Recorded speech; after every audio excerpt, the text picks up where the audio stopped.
பாபு முருகன், பாட்டாளி மக்கள் கட்சியில அன்புமணியை கொண்டு வர முடிஞ்சது, மருத்துவர் ராமதாஸ் வரல அப்படிங்கிற நிலையில இருக்காரா? இல்லை, அதுக்கு முன்பாக இந்த தலைப்பை ஒட்டி நான் ஒரு சில கருத்தை சொல்றேன். நான் 2026 தமிழகத்தை ஆளப்போகிற எங்களுடைய பொதுச் செயலாளர் அண்ணன் எடப்பாடியார் பல இடங்களில் திட்டவட்டமாக பல கருத்துக்களை சொல்லியிருக்கிறார். அண்ணன் பொன்வில்சன் கிட்ட நீங்க அந்த திட்டவட்டமாக சொன்ன பல கருத்துக்களை நீங்க அவர்கிட்ட இப்போ கேட்டீங்க. திட்டவட்டமாக கூட்டணி என்பது தேர்தலை பொறுத்தது மட்டும்தான், தேர்தல் முடிந்தவரை அவங்க வேலையை பார்த்துக்கலாம், கொள்கை என்பது வேறு கூட்டணி என்பது வேறு என்று திட்டவட்டமாக பல இடங்களில் சொல்லியிருக்கிறார். திட்டவட்டமாக பல இடங்களிலே அண்ணன் ஓபிஎஸ்ஐ இந்த இயக்கத்தில் சேர்க்க முடியாது, அதற்கான காரணங்களை பல சொல்லியிருக்கிறார். அதில் சொன்ன காரணம் சகோதரர் நாஞ்சில் கோலப்பன் சொன்னது, இப்போது ராமநாதபுரத்தில் இரட்டை இலையை தோற்கடிக்க வேண்டும் என்று வேலை செய்து பலாப்பழத்தில் சின்னத்தில் நின்று இரட்டை இலை இருப்பை காட்டிக்கொள்வதற்காக தான் நாங்க நின்னோம். அதுதான் தவறு. அவர் எங்க இருக்காரு, ஓபிஎஸ் பின்னாடி யார் இருக்காங்கன்னு சொன்னாங்கல்ல, அதனால மக்கள் இருக்கிறத காட்டுறதுக்காக தான் நாங்க நின்னோம். அதுபோல அது மிகப்பெரிய தவறாக அனைத்து இந்த அண்ணா திராவிட முன்னேற்ற கழகத்தினுடைய தொண்டர்களால் பார்க்கப்படுகிறது. அதையும் திட்டவட்டமாக சொல்லியிருக்கிறார். அதே போல பாரதிய ஜனதா இந்தியாவில் இருக்கிற 21 மாநிலங்களில் 27 மாநிலங்களில் என்ன சேர்த்திருப்பாங்க புரியல, அது ஒரு காரணம். போட்டியில் என்ன சேர்த்திருக்க, அது ஒரு காரணம். இன்னும் பல காரணங்கள் இருக்குது, அப்ப சப்ஜெக்ட் அது இல்லை. இந்தியாவில் இருக்கிற 27 மாநிலங்களிலே கூட்டணியிலே பாரதிய ஜனதா தலைமையிலான கூட்டணி தான் என்டிஏ கூட்டணி பல மாநிலங்களில் தேர்தலில் போட்டியிடுகிறது. தமிழகத்தை பொறுத்தவரையிலே அனைத்து இந்திய அண்ணா திராவிட முன்னேற்ற கழகத்தின் தலைமையிலான கூட்டணியில் பாரதிய ஜனதா இருக்கிறது என்று திட்டவட்டமாக பல இடங்களில் சொல்லியிருக்கிறார். பாரதிய ஜனதாவுடைய தேசிய தலைவராக இருந்த திரு அமித்ஷா, உள்துறை அமைச்சராக இருக்கிற திரு அமித்ஷா, அவரும் பல இடங்களில் சொல்லியிருக்கிறார். பாரதிய ஜனதா வேறு மாநிலங்களிலே எங்கள் தலைமையில் கூட்டணி இருக்கிறது, தமிழகத்தை பொறுத்தவரையிலே அனைத்து இந்திய அண்ணா திராவிட முன்னேற்ற கழகத்தின் தலைமையிலான கூட்டணி தான் அப்படி என்றும் திட்டவட்டமாக சொல்லியிருக்கிறார். அதே போல அனைத்து இந்திய அண்ணா திராவிட முன்னேற்ற கழகம் தான் ஆட்சி அமைக்கும் என்று திட்டவட்டமாக சொல்லியிருக்கிறார். அனைத்து இந்திய அண்ணா திராவிட முன்னேற்ற கழகம் தான் ஆளும், இங்கு கூட்டணிக்கு வேலை இல்லை, கூட்டணி ஆட்சிக்கு இங்கு வேலை இல்லை என்று திட்டவட்டமாக பல இடங்களில் எங்களுடைய பொதுச் செயலாளர் உங்களுடைய பொதுச் செயலாளர் சொல்லிட்டாரு சார், கூட்டணி ஆட்சிக்கு இல்லைன்னு. அமித்ஷா சொல்றேன், எடப்பாடி பழனிசாமி தான் முதல்ல அதிமுக தான் ஆட்சி அமைக்கும், எடப்பாடி பழனிசாமி தான் முதலமைச்சர், ஆனால் கூட்டணி ஆட்சி இல்லை அப்படின்னு எங்கேயா சொன்னார் அவரு? கூட்டணி ஆட்சி தான் தேசிய ஜனநாயக இதுதான், இது பேசக்கூடாதுன்றதாக நான் இவ்வளவு திட்டவட்டத்தை சொல்றேன். நான் இங்க தலைமை யாரு? அனைத்து இந்த அண்ணா திராவிட முன்னேற்ற கழகம். நாங்க தான் முடிவு பண்ணணும். முதலமைச்சராக யார் வருகிறாரோ அவர்தான் கவுன்சில் ஆஃப் மினிஸ்டர்ஸை தேர்ந்தெடுக்கக்கூடிய அதிகாரம் அரசியலமைப்பு சட்டத்திலே வழங்கப்பட்டிருக்கிறது. அந்த கவுன்சிலுக்குள்ள பாஜக வராது, நிச்சயமா கிடையாது. அதுதான் சொல்றேன், திட்டவட்டமாக பல விடயங்களை நாங்கள் சொல்லி இருக்கிறோம். அதில் ஒரு திட்டவட்டமான விடயங்கள் தான் அண்ணன் ஓபிஎஸ்ஐ நாங்கள் மீண்டும் இணைத்துக் கொள்ள முடியாது என்கிற விஷயம். அதனால அதை திரும்ப இன்றைய பத்திரிகையாளர் சந்திப்பிலே கூட டெல்லி விமான நிலையத்திலே எங்களுடைய பொதுச் செயலாளர் சொல்கிறார், நான் 50 முறைக்கும் மேலே உங்களிடத்தில் சொல்லி இருக்கிறேன், மீண்டும் இதை கேட்கக்கூடாது அப்படின்னு சொல்றாங்க. அதனால ஒரு விடயத்தை இருக்கிற இயக்கத்தினுடைய உச்சபட்ச தலைமையாக இருக்கிற அவருடைய வாயால் அப்ப இத சொல்றதுக்கு தான் டெல்லிக்கு போனாரா? எதுக்கு? இபிஎஸ் எதை சொல்றதுக்கு? இத கிளாரிஃபை பண்றதுக்கு தான் அமித்ஷாவை பாக்குறதுக்கு டெல்லிக்கு போனார். இல்ல, இப்ப அமித்ஷாவை என்னத்துக்காக பார்த்தோம் அப்படின்றத பத்திரிகையாளர் சந்திப்புல சொல்றாரு, அவ்வளவுதான். அதை பத்தி தான் நம்ம பேச முடியும். வேறு நம்ம யூகங்களின் அடிப்படையிலேயோ ஹைப்போதெட்டிக்கலாவோ நம்ம அவங்க 2 பேரும் என்ன பேசியிருப்பாங்கன்னு சொல்லிட்டு நீங்களும் பேச முடியாது, நானும் பேச முடியாது. அதுக்கு உண்டான உரிமை 2 பேருக்குமே கிடையாது. என்ன பேசினோம் என்பதை திரு அமித்ஷா சொல்ல வேண்டும், அண்ணன் எடப்பாடியார் சொல்ல வேண்டும். அண்ணன் எடப்பாடியார் பத்திரிகையாளர் சந்திப்பில் நாங்க என்ன பேசணும், என்ன பர்பஸ்க்காக நான் வந்தேன்றது சொல்றாரு. சோ அதை ஒட்டியான விவாதத்தில் நம்ம பயணிக்க முடியுமே தவிர அதை மாற்றி நம்ம பயணிப்பதற்குண்டான தார்மீகம் நமக்கு கிடையாது. சோ இப்படி இருக்கிற போது பல விடயங்கள் நம்ம தொடர்ந்து சொல்லி இருக்கிறோம். அதனால அதை பத்தி நாம பேச முடியாது. பாட்டாளி மக்கள் கட்சி மருத்துவர் ராமதாஸ் அதிமுக. அதே போல திரு கோலப்பன் சொல்றாரு, நாங்க நீதி கேட்டு ஒவ்வொருத்தரையும் நாங்கள் சந்திக்கிற போது எங்களுக்கு எல்லாம் இந்த மாதிரி எங்களுக்கு தெரிய வரும்னு சொல்லிட்டு இல்ல, அதான் நீங்க நீதி கேட்டு போங்க, ஆனா 2021 நீங்க ஓட்டு கேட்டே போலன்னு நான் சொல்றேன். நான் அவர் மீது பகிரங்கமாக இந்த இடத்துல நான் குற்றம் சாட்டுறேன். உங்களுக்கு முதல் தர்மயுத்தத்துல நீங்களே எங்க கூட வந்தவங்க தான், எங்க கூட வந்துதான் உங்களுக்கே தெரியும். இல்ல, அவர் என்ன போராட்டம் பண்ணுனால அவர் இணைஞ்சாரு, இணைய வந்தாரு, எப்படி எல்லாம் போராட்டம் பண்ணினாரு, எப்படி நீதி கேட்டாருங்கிறத நீங்களே எங்க கூட வந்து உட்கார்ந்து தெரியும். தெரிஞ்சுக்கிட்டு அண்ணன் ஓபிஎஸ் அவர்கள் ஓட்டு கேட்க போலன்னா உங்களுக்கு தெரியும். நீங்க அதிமுக வந்திருக்கேன்னு நான் சொல்ல வேண்டிய கடமை. பணம் கட்டினேன் சார், ஒரு இடத்துலயாவது எங்களுக்கு அவர் நேர்காணல் நடத்தினாரா சொல்லுங்க. எடப்பாடி பழனிசாமி நடத்தினார், அவர் பாபு முருகவேல் அன்னைக்கு அதிமுக தான் இணைஞ்சிருந்தாரு, சொல்லுங்க. பண்ணல சார், அவராவே டிக் பண்ணாரு. இல்ல, அதுதான் இப்ப நம்ம தர்ம யுத்தம்லாம் இருந்தோம். நாங்க அதுக்கப்புறம் தான் எனக்கே புரிஞ்சது அதுல தர்மமும் இல்ல யுத்தமும் இல்லைன்னு சொல்லிட்டு. அதனாலதான் அதுல இருந்து வெளியே வந்தேன். அது வேற விஷயம். நம்ம அதெல்லாம் அது டீப்பா போக வேண்டாம். ஏன் ஓட்டு கேட்க போகவில்லை என்று சொன்னால், கட்சி ரீதியாக 82 மாவட்டங்கள் இருக்கிறது அனைத்து அண்ணா திராவிட முன்னேற்ற கழகத்தில். அதிலே 23 மாவட்டங்களுக்கு, அமைப்பு ரீதியாக இருக்கிற 23 மாவட்டங்களுக்கு கட்சியினுடைய ஒருங்கிணைப்பாளராக இருக்கிற இரட்டையிலை வெற்றி பெற வேண்டும் என்ற எண்ணம் கொண்ட ஒருவராக இருந்திருந்தால் அந்த 23 மாவட்டங்களுக்கு ஒரு ஓட்டு கேட்க போல. காரணம், அந்த ஓட்டு கேட்கறதுக்கு உண்டான பர்மிஷன் வாங்கினவன் நான் தலைமை கழகத்திலிருந்து. சாயந்தரம் 5 மணிக்கு தான் ஃபிக்ஸ் பண்ணுவாரு. ஃபர்ஸ்ட் பாயிண்ட்டுக்கு 7 மணிக்கு போவாரு. கடைசியா 10 மணிக்கு போட்டிருக்கிற பாயிண்ட்டுக்கு 2 பாயிண்ட் போகவே மாட்டார். இதுதான் அவர் தேர்தலை 21 சந்தித்த விதம். இது ஒரு காரணம். இந்த மீண்டும் இவர் இணைக்க கூடாது என்பதற்கான காரணம் அவரே பல காரணங்களை எங்களுக்கு வகுத்து கொடுத்திருக்கிறார். இப்ப ஏன் மருத்துவர் ராமதாஸ் இப்ப இது எப்படின்னா அவங்க உட்கட்சி பிரச்சனை எப்படி அனைத்து இந்திய அண்ணா திராவிட முன்னேற்ற கழகத்தில் இருக்கிற உட்கட்சி பிரச்சனையில் அமித்ஷா தலையிட முடியாது என்று அப்பட்டமாக சொல்லி இருக்கிறாரோ அதே போலத்தான் நாங்களும் சொல்கிறோம். பாட்டாளி மக்கள் கட்சியினுடைய உட்கட்சி பிரச்சனை தந்தைக்கும் மகனுக்குமானது. ஆனால் உயர்நீதிமன்றம், டெல்லி உயர்நீதிமன்றம் கட்சி தலைவர் நான் தான் சொல்றாரு இல்லையா ராமதாஸ்? சசிகலா கூட தான் பொதுச் செயலாளர் நான் தான் சொல்றாங்க அதிமுகக்கு. அது அவங்க பொதுச் செயலாளர் ஆயிடுவாங்களா? அவங்க டிவில டெய்லி சொல்லி இருக்கிறாங்க. அதை பார்த்து அந்த அம்மா சந்தோஷப்படுது. ரைட், அது நம்ம கேட்க முடியாது, வழக்கு நிலுவையில் இருக்கிறது. ஆனால் அனைத்து அண்ணா திராவிட முன்னேற்ற கழகத்தை பொறுத்தவரை பல நீதிமன்றங்கள், உயர் நீதிமன்றங்கள், உச்ச நீதிமன்றம், தேர்தல் ஆணையம் அறுதியிட்டு கூறியிருக்கிறது எடப்பாடியார் தான் அனைத்து அண்ணா திராவிட முன்னேற்ற கழகத்தினுடைய பொதுச் செயலாளர். அது போல அப்போ எடப்பாடியார் என்ன நினைக்கிறாருன்னா அன்புமணி தலைமையில் இருக்கிறதா பாமக நினைக்கிறாரு. அதுதான் நான் முடிச்சிடறேன். நீங்க குறுக்கிட்டீங்கன்னா நான் சொல்ல வரதே தான் நீங்க கேள்வியா கேட்டுறீங்க. டெல்லி உயர் நீதிமன்றம் தெளிவாக சொல்லி இருக்கிறது, இந்த பிரச்சனையை பொறுத்தவரையிலே தேர்தல் ஆணையம் தலையிட வேண்டும். இதை மீறி வேறு எதுவும் உங்களுக்கு கருத்து இருக்கும் என்று சொன்னால் நீங்கள் உரிமையியல் நீதிமன்றத்தை நீங்கள் நாட வேண்டும் என்று சொல்லியிருக்கிறாங்க. அப்ப உரிமையியல் நீதிமன்றத்தை நாட வேண்டும் என்று சொன்னால் உரிமையியல் நீதிமன்றத்தில் நாடி அதில் ஏதேனும் உத்தரவு வருகிற வரையில, தேர்தல் ஆணையம் சொல்லி இருக்கிற வரையில மருத்துவர் அன்புமணி தான் பாமகவினுடைய தலைவர்.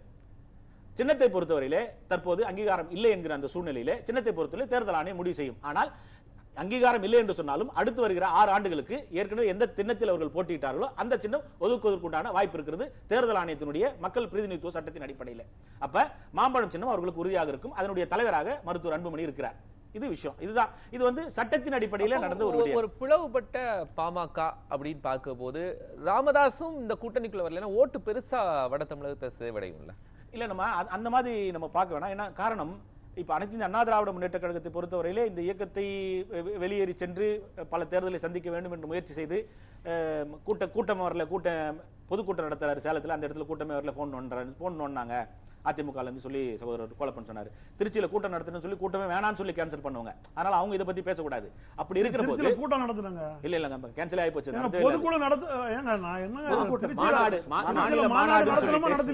மாநில மாநாடுன்னு சொல்லிட்டு அந்த மாநாட்டை கேன்சல் பண்ணியாச்சு. அது மதுரையில அப்போ அதுக்கு ஒரு 4 நாளைக்கு முன்னாடி விஜய் நடத்திட்டு இருந்தனால அந்த மாநாடு கேன்சல். சரி விடுங்க, இடம் மாத்தி சொல்லிட்டேன், மதுரை.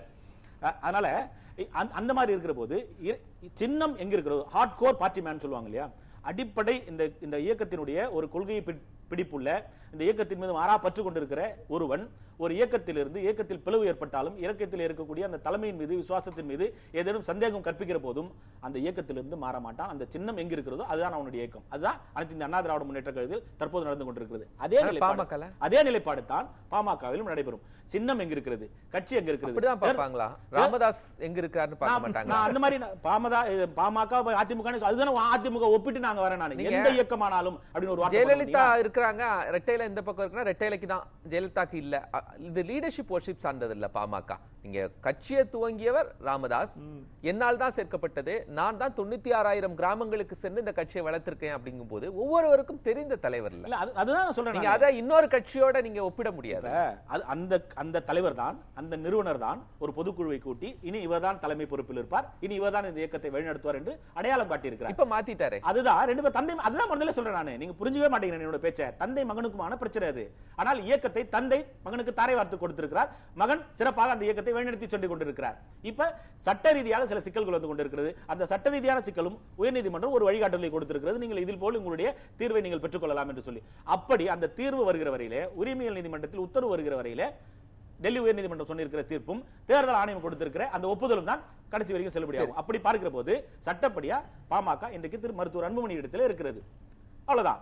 இப்ப நம்ம இதுல போய் அதனாலதான் பாமக அதிமுகவோட கூட்டணியில் இருந்திருக்கிறது என்று இப்போ மருத்துவர் ராமதாஸ் இன்னொரு அணிக்கு போகிறார் அப்படிங்கும் போது அது ஒரு பலவீனமா போகும். இல்ல, வாய்ப்பு இருக்குது. நம்ம அதை நம்ம ஹைபோதெட்டிக்கலா நம்ம இப்ப சொல்ல முடியாது. அதனால வாய்ப்பு இருக்குதுன்னு நான் சொல்ல முடியும். அமித்ஷா கூட இது சார்ந்த தேர்தல் சார்ந்த வியூகங்கள்ல இப்ப என்னென்ன பிரச்சனைன்னு சொல்லிட்டாங்க, தேர்தல் சார்ந்த வியூகத்துல என்ன பேசியிருக்காங்க? இல்ல, அதுதான் நம்ம பேசினது அவங்க 2 பேருக்கு தான் தெரியும். நம்ம என்ன வியூகம் பேசி எடுத்திருப்பாங்க, எத்தனை தொகுதிகள் ஒதுக்க வேண்டும், யாரை இன்னும் கூட்டணியில் சேர்க்க வேண்டும், அதான் தெளிவா சொல்றாரு. இன்னும் பல கட்சிகள் எங்களுடைய கூட்டணியிலே வந்து இணைவதற்கு தயாராக இருக்கிறார்கள். ஆனால் அது எந்தெந்த கட்சியுடன் நாங்கள் பேச்சுவார்த்தை நடத்தி கொண்டிருக்கிறோம் என்று நான் இப்போது சொல்ல முடியாது. கூட்டணி இறுதி செய்த பிறகு அந்தந்த கட்சிகள் எங்களோடு இணைந்த பிறகு நான் உங்களை கூப்பிட்டு உங்களிடமே பத்திரிகையாளரிடமே உங்களை அழைத்து நான் விரிவான விளக்கத்தை நான் உங்களிடத்தில் கொடுப்பதற்கு தயாராக இருக்கிறேன் என்று நான் சொல்லியிருக்கிறேன். அதனால பெரிய கூட்டணி தொடர்ந்து எங்களுடைய பொதுச் செயலாளர் சொல்லிக் கொண்டிருக்கிறார். மிகப்பெரிய வலுவான கூட்டணி திராவிட முன்னேற்ற கழகத்தை வீழ்த்துவதற்குண்டான ஒரு வலுவான கூட்டணியை நாங்கள் அமைப்பதற்கு தயாராக இருக்கிறோம். நிச்சயமாக அது அமையும். 2026 அனைத்து இந்திய அண்ணா திராவிட முன்னேற்ற கழகத்தின் தலைமையிலான இந்த கூட்டணி வெற்றி பெற்று அனைத்து இந்திய அண்ணா திராவிட முன்னேற்ற கழகம் ஆட்சி கட்டிலே அமரும். இதை தெளிவா பல இடங்களிலே சொல்லியிருக்கிறார். அப்ப அவங்க 2 பேருக்குள்ள என்ன பேசியிருப்பாங்கன்னு சொல்லி நான் என்னால் யூகம் பண்ண முடிந்தால் கூட அதை நான் பொதுவெளியில் சொல்வதற்குண்டான அதிகாரம் எனக்கு கிடையாது. அது நன்றாக நாகரிகமாகவும் அரசியல் நாகரிகமாகவும் இருக்காது. கூட்டணிங்கிறது வந்து சூழ்நிலையை பொறுத்து தான். நீ அன்னைக்கு அப்படி இருந்தீங்க, இன்னைக்கு இப்படி இருந்தீங்கன்னு சொன்னா யாரும் யாரோடையுமே கூட்டணி போக முடியாது. பாஜகவோட அன்றைக்கு அப்படி இருந்தாலும் பட்டாசு வெடிச்சாங்க, இன்னைக்கு இந்த மாதிரி இருக்கிறாங்க, அவங்களோட மனநிலைமை அப்படி இருக்குது. அப்படிலாம் இல்லை. காரணம், நம்ம திராவிட முன்னேற்ற கழகத்தோடு கூட்டணி வைத்தால் என்னுடைய கல்லறை கூட மன்னிக்காதுன்னு சொன்னார் அண்ணன் வைகோ. இன்னைக்கு அவர் கல்லறை மன்னிச்சிருச்சான்னு எனக்கு தெரியல. சிறுபான்மை மக்களுக்கு எதிரான கட்சி திராவிட முன்னேற்ற கழகம்னு சொல்லிட்டு என்னுடைய அன்பு மாமா ஜவாஹிருல்லா சொன்னார். இன்னைக்கு சிறுபான்மையினர்கள்லாம் பாதுகாப்பாக இருக்கிறாங்களான்றது எனக்கு தெரியல. திராவிட முன்னேற்ற கழகம் தமிழ்நாட்டுக்கு ஒரு தேவையில்லாத ஒரு கட்சி, தமிழ்நாட்டை போதையின் பிடியில கொண்டிருக்கிறது, இன்னைக்கு மதுக்கு அடிமையாக்கி இருக்கிற கட்சி திராவிட முன்னேற்ற கழகம் சொல்லி அண்ணன் திருமா சொன்னார். இன்னைக்கு அவர் அங்கதான் இருக்கிறார். காங்கிரஸ் என்பது ஒரு தொங்கு சதைன்னு சொன்னாங்க திராவிட முன்னேற்ற கழகம். தொங்கு சதைங்கிறது ஒரு மிகப்பெரிய கொடுமையான ஒரு வார்த்தை. அண்ணன் பாண்டியனுக்கு தெரியும், பொன்முடிச்சனுக்கு தெரியும். ஆனால் இன்றைக்கு காங்கிரஸ் ஏறத்தாழ 10 ஆண்டுகளுக்கு மேலாக திராவிட முன்னேற்ற கழகத்தை பயணித்துக் கொண்டிருக்கிறார்கள். நான் இதெல்லாம் தப்புனே சொல்லல.